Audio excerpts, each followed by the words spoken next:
Allez, on y va pour ce projet. Donc, comme d'habitude, le plan de travail est déjà préparé. Donc, on peut venir ici. Je vous ai mis du coup le script de YonIcon.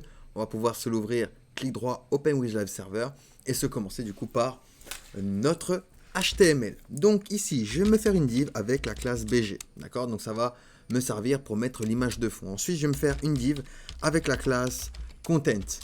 D'accord? À l'intérieur de Content, je vais me faire un H2 avec écrit inscription à l'intérieur. Parfait. En bas du H2, notre fameuse balise forme avec un petit hashtag à l'intérieur, puisqu'ici on s'occupe que du côté front. Une petite div avec la classe box, un span, et dans le span, on va aller chercher une icône ici. Je vais taper user et je vais récupérer celui-ci. Hop, je copie et je le colle dans mon span ici. Hop, et je me fais un input.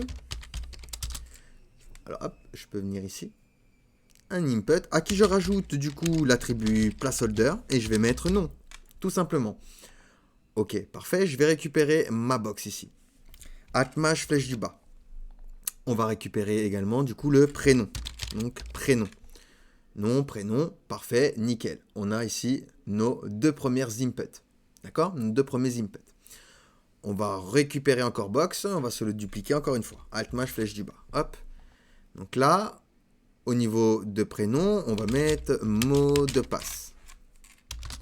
Hop, mot de passe. Alors, j'avais oublié le N à prénom, parfait. Et ici, au niveau du type, on va mettre password. Hop, d'accord? Pas password, mail, email. Email. Et au niveau du coup du name de YonIcon, on va mettre mail, outline. Hop. Et on aura bien ici, du coup, pour notre email. Alors, on va mettre email au niveau du placeholder. Hop, voilà, parfait. Et j'ai bien email. Parfait. Je récupère ma box ici. Ici, on va changer encore le YonIcon par key outline. D'accord? Au niveau de l'input, on va changer pas mal de choses. Donc, au niveau de l'input, on va lui rajouter déjà un ID, l'ID password. Hop. On va également changer le placeholder par mot de passe. Au niveau du type, on va également changer le type par password. Et je vais me créer un autre span avec la classe A. Et à l'intérieur, je vais me coller du coup un autre YonIcon ici. Donc CTRL-C, CTRL-V. Et ici, ce sera A outline. A outline. OK? Donc pour faire toggle le mot de passe. OK? Parfait. Je sors de la div box et je vais me créer une div avec la classe indicateur. Donc ça va être les indications lorsque l'on va mettre le mot de passe qui vont se colorer ici. Donc ici, je crée la div indicateur et un span avec la classe ligne que je vais dupliquer, Alt-Maj, flèche du bas, 2 fois pour en avoir du coup 3. Je me prends maintenant la box ici, CTRL-C, je vais venir ici, hop, CTRL-V. Au niveau de l'input ici, je vais rajouter un attribut, l'attribut onekHep égale, et je vais lui donner trigger, d'accord? Donc ça va être une fonction que je vais créer en JavaScript et je vais lui donner comme ceci directement avec un attribut. Au niveau du confirme, hop, on va enlever le span. On va mettre ici confirmer le mot de passe. Et au niveau de l'ID, on va mettre confirme password.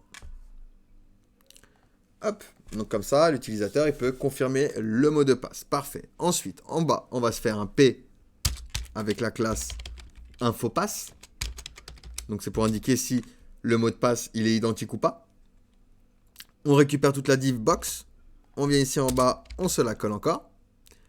À l'intérieur, on va s'effacer le span et l'input même. On va se faire un input de type submit. Et dans la value, on va mettre se connecter. Ou s'inscrire même. Puisque c'est un formulaire d'inscription. On va plutôt mettre s'inscrire. Parfait. Donc pour finir, on sort du form. On va se faire un P avec la classe info. Ou se connecter avec. On sort du P, on va se faire une div avec la classe link, avec un S. Une div avec la classe Facebook. On va aller chercher YouIcon. Hop. CTRL C. On se le colle ici, CTRL V. Et ici, on va mettre dans le name, logo, Facebook. Et on se crée un span juste en bas avec écrit Facebook. Je prends tout ça, donc toute la div Facebook, Alt-Maj flèche du bas, et je vais faire la même chose pour Google. Donc Google. Alors hop, Google. Et ici on va mettre logo du coup Google. J'ai bien ici le logo de Facebook et le logo de Google. Parfait, nickel. Je sors maintenant de la div Google et de la div link. Et je me fais un p.info, je vais faire déjà membre, point d'interrogation, un A qui va pointer sur rien. Connectez-vous. Hop. Parfait, nickel. Et bien c'est tout pour mon HTML. On va pouvoir passer au CSS dans la vidéo suivante, comme ça, ce ne sera pas trop long. Allez, à tout de suite.